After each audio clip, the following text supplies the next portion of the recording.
The Empire had ruled the galaxy for 12,000 years, their ships numbered in the millions. Their soldiers stood ready on 10,000 worlds. No species had ever challenged their authority and survived. They had crushed rebellions, destroyed civilizations, and erased entire races from existence. The galaxy knew their name and trembled. Then humanity arrived. At first, they laughed at these strange, soft creatures from a small blue planet. Humans were not particularly strong. They did not have natural armor or claws. They could not breathe in multiple atmospheres or see in complete darkness. By all measurements, they should have been easy to conquer. But they made a terrible mistake. They did not understand what humans truly were. The war between the Empire and the United Human Confederation lasted 3 years. In those 3 years, humanity did what no species had done in 12. They pushed back. They fought with a fury that confused and terrified the commanders. Where other species surrendered when defeat seemed certain, humans fought harder. Where other species ran from overwhelming odds, humans charged forward with screams of defiance. They eventually agreed to a peace treaty. It was not out of mercy or diplomacy. It was because they had lost 400 ships in a single battle against a human fleet 1/4 their size. It was because human soldiers had held a single outpost for 40 days against an army that should have destroyed them in hours. It was because the High Council had finally understood a simple truth. Conquering humanity would cost more than they were willing to pay. The peace lasted for 5 years. During those 5 years, the galaxy watched humanity carefully. They saw human merchants traveling to distant worlds. They saw human diplomats building alliances. They saw human scientists sharing knowledge freely. Many species began to wonder if perhaps they had been wrong about these strange creatures. But the Emperor had not forgotten his humiliation. He had not forgotten the thousands of soldiers who never returned home. He had not forgotten the look of fear on his admirals' faces when they reported another defeat. His hatred for humanity grew like a dark fire in his chest. The Emperor's advisors warned him against another war. The cost would be too great, they said. Humanity had only grown stronger during the peace. Their fleet had doubled in size. Their soldiers had gained experience fighting alongside allied species. Another direct confrontation would be foolish. So the Emperor chose a different path. He chose assassination. The plan was simple and cruel. Kill the 3 most important military leaders of the Human Confederation. Without their generals, the humans would be weak and confused. Without their heroes, they would lose hope. The Emperor would then demand complete surrender, and humanity would have no choice but to accept. The targets were carefully selected. General commanded the human First Fleet. She was 62 years old with silver hair and eyes that had seen 100 battles. Her soldiers called her the Iron Mother because she protected them fiercely and demanded their absolute best. She had never lost a fleet engagement. Never. General led the human ground forces. She was a giant of a woman, nearly 2 meters tall, with a voice that could shake walls. Her strategies had saved countless lives during the First War. She was known for walking among her troops before every battle, learning their names, hearing their fears, and then leading them personally into combat. General Exing directed human intelligence operations. She was small and quiet, with a gentle smile that hid a mind sharper than any blade. She had predicted 17 attacks during the First War. 17. Every single prediction had been correct. They called her the witch because they believed she could see the future. The Emperor sent his best assassins, 12 shadow warriors, each one capable of killing a dozen ordinary soldiers. They had never failed a mission. They were the deadliest beings in the Empire. They struck on the same night, coordinated to the second. General was attending her granddaughter's birthday celebration. The assassins killed 4 guards and found her in the garden, watching children play in the moonlight. General was visiting a hospital for wounded veterans. The assassins came through the ceiling and found her sitting beside a young soldier who had lost both legs in the last battle of the First War. General was meditating in a temple on a peaceful colony world. The assassins surrounded the building and moved in silence through the shadows. All three generals died that night. The emperor celebrated when he received the news. He opened ancient wine and laughed with his advisors. Tomorrow, he would send his demands to Earth. Tomorrow, humanity would kneel. He did not understand what he had done. The news reached Earth at dawn.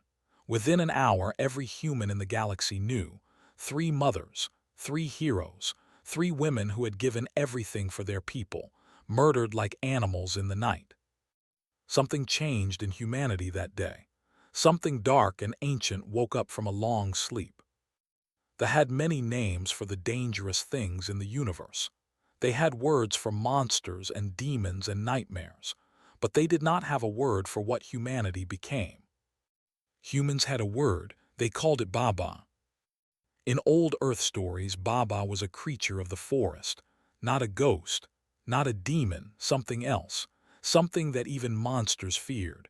You did not hunt Baba, you prayed you never met her in the dark. Admiral John Reeves was 50 years old when he received command of the entire human military. He had served under all 3 murdered generals. He had learned strategy from, courage from, and patience from. When the president asked him what he needed to respond to this attack, Reeves answered with 2 words.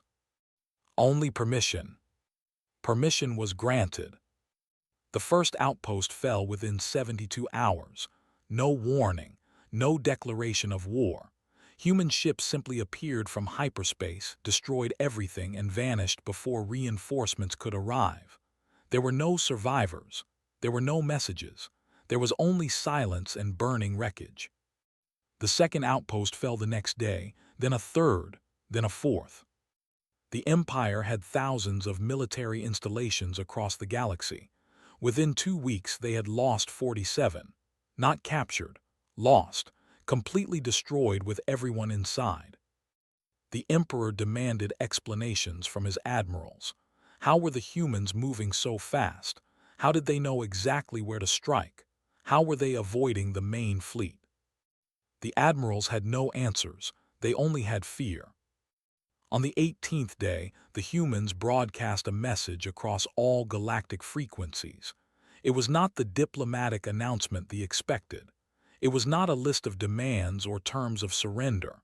It was something far worse.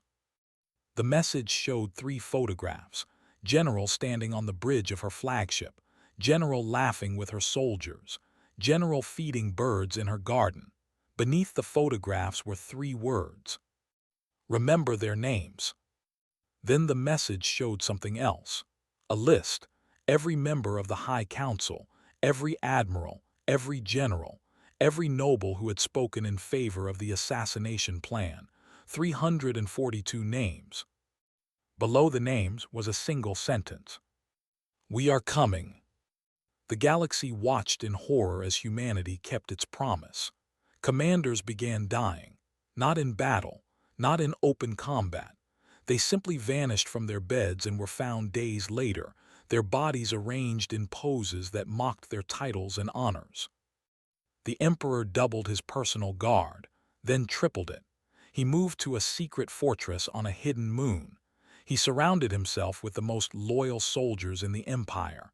He was the most protected being in the galaxy. On the 49th day after the generals' deaths, the Emperor woke to find a message written on his bedroom wall. It was written in the blood of his 400 guards, all of whom lay dead in the corridors outside. The message said, Day 50. The Emperor tried to run. He boarded his personal ship and fled into deep space, jumping randomly from system to system, never staying in one place for more than an hour. His advisors told him he was safe. No one could track such random movements. On the 50th day, Admiral Reeves stood on the bridge of the UHC Remembrance and watched the Emperor's ship appear on his sensors. The human fleet had been waiting at these exact coordinates for 3 days. How? The Emperor screamed over the communication channel. How did you know? Admiral Reeves thought of General, the woman they called the Witch.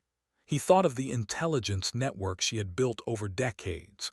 He thought of the thousands of agents she had planted throughout the Empire, agents who remained loyal to her memory. "You killed our mothers," Reeves said quietly. "Did you think we would not know everything about you? Did you think any secret in your empire was safe from us? Did you think anywhere in this galaxy could hide you from what you woke?" The Emperor's ship was captured, not destroyed. The Emperor himself was brought before a human court on Earth. He was tried publicly, with the entire galaxy watching. He was found guilty of ordering the assassination of 3 officers during peacetime. His execution was not cruel. It was not torture. It was simply permanent. The humans could have made him suffer for years. They chose not to. They chose to show the galaxy that humanity was not a race of monsters. But they also showed something else. The new treaty was not negotiated. It was dictated. The Empire surrendered 47 worlds. They paid reparations that would take centuries to complete. They agreed to inspections and limitations that reduced their military to a fraction of its former power. Most importantly, they added a new word to their language. They adopted the human term Baba to describe something specific. Not a monster, not a demon, something worse. A force that slept peacefully until you touched what it loved. A force that could not be bargained with, could not be stopped, and could not be escaped. Years later, a young student asked his teacher why the Empire had ever attacked humanity. The teacher, an old soldier who had survived the war, was silent for a long moment. "We thought they were weak," he finally said. "We saw soft bodies and short lives. We did not see what lived beneath the surface. We did not understand that humans love their heroes the way we love our gods. And when you kill someone's god, you do not create fear. You create something that has no name in any language." The student asked what humans called it. The teacher closed his eyes and spoke the word that still made children shiver in their beds. Baba. Across the galaxy, humanity returned to its peaceful ways. Their merchants traveled freely. Their scientists shared discoveries. Their diplomats built friendships with species who had once feared them. But every species remembered, every race understood. Humanity was kind. Humanity was generous. Humanity wanted only friendship and cooperation. And humanity was Baba, sleeping quietly until someone was foolish enough to wake her.